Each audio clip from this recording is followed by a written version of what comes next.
Então no vídeo de hoje veremos como o Brasil passou disto para isto.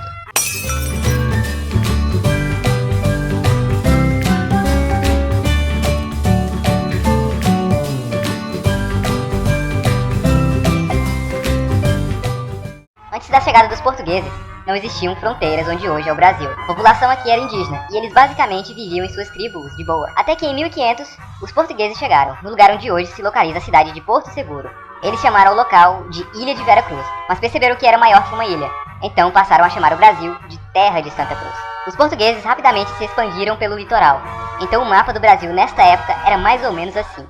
Porém o mapa que geralmente podemos encontrar do território brasileiro nesta época é este, pois existia um tratado de divisão da América, conhecido como Tratado de Tordesilhas, em que Portugal ficava com uma parte e a Espanha com a outra.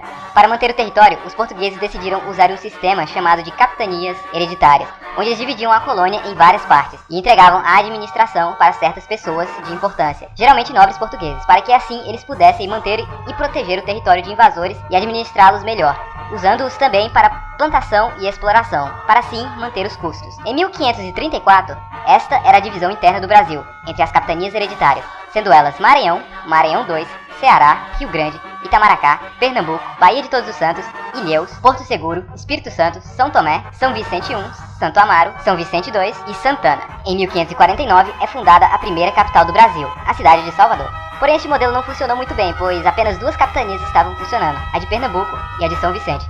Então, posteriormente, eles dividiram o Brasil em dois grandes estados, o estado do Maranhão e o estado do Brasil.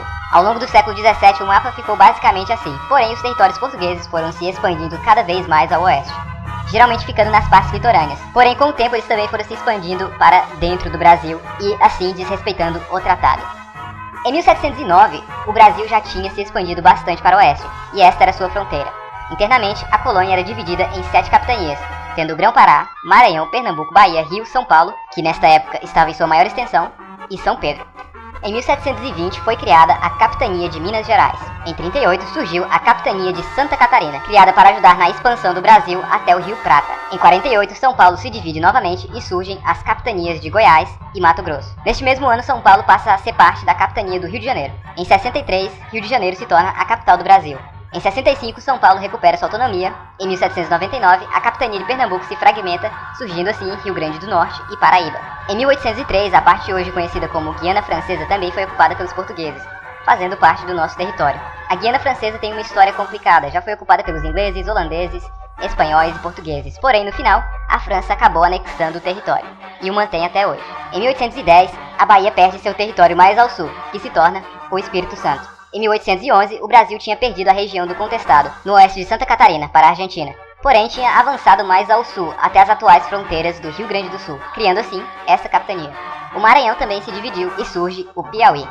Em 1815, o Brasil deixa de ser uma colônia e passa a fazer parte do Reino Unido de Portugal, Brasil e Alvares. Em 1817, acabou a ocupação portuguesa na Guiana Francesa. Pernambuco perde mais território, surgindo assim Alagoas. Este também foi o ano da Revolução Pernambucana, em que, entre outras coisas, Pernambuco também pretendia ser independente, porém falhou e acabou perdendo mais território. Em 1820, surge o Sergipe.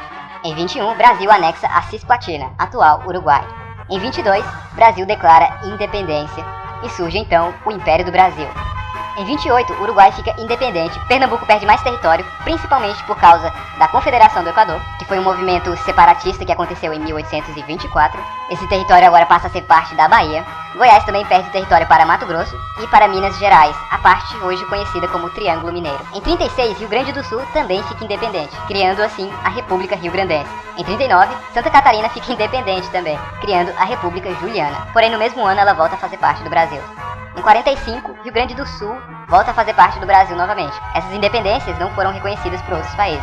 Em 50, Grão-Pará se divide, surgindo assim Amazonas e Pará. Em 53, São Paulo se divide novamente e nasce o Paraná. Um dos motivos foram as revoluções liberais, que aconteceram em 42, e que teve bastante participação dos paulistas, além de outros motivos regionais. Em 67, Brasil avança suas fronteiras para o oeste, aumentando as províncias do Amazonas e Mato Grosso. Em 70, após o fim da Guerra do Paraguai, o Brasil aumenta um pouquinho mais seu território. Em 89, acontece a Proclamação da República. Em 1903, o Brasil recupera o território de Contestado, acontece também a Guerra do Acre, não essa aí, essa que também é conhecida como Revolução Acreana. O Acre se declara independente, vira um país. Logo após isso, o Brasil ocupa o território do Acre. faz um acordo diplomático com a Bolívia e paga 2 milhões de libras esterlinas como indenização para a Bolívia.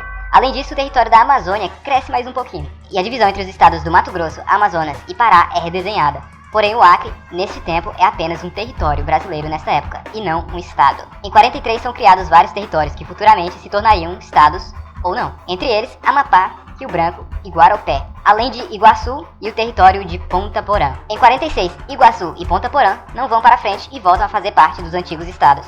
Em 56, Guarupé não gosta muito do nome e muda para Rondônia. Em 60, eles mudam o Distrito Federal para o centro do país, bem no estado de Goiás. Em 62, Rio Branco também não gostou muito do seu nome e mudou para Roraima. Em 77, é criado o estado do Mato Grosso do Sul. Os motivos oficiais simplesmente foram que o estado do Mato Grosso era muito grande e difícil de se governar. E finalmente, em 1988, é criado o estado do Tocantins, que fazia parte de Goiás, porém a região norte era esquecida pelo governo, então eles resolveram sair, sendo este o estado mais novo do Brasil. E desde a separação, o Tocantins é um dos estados que mais crescem, apesar de estar bem longe do nível de alguns outros. Enfim, espero que vocês tenham gostado.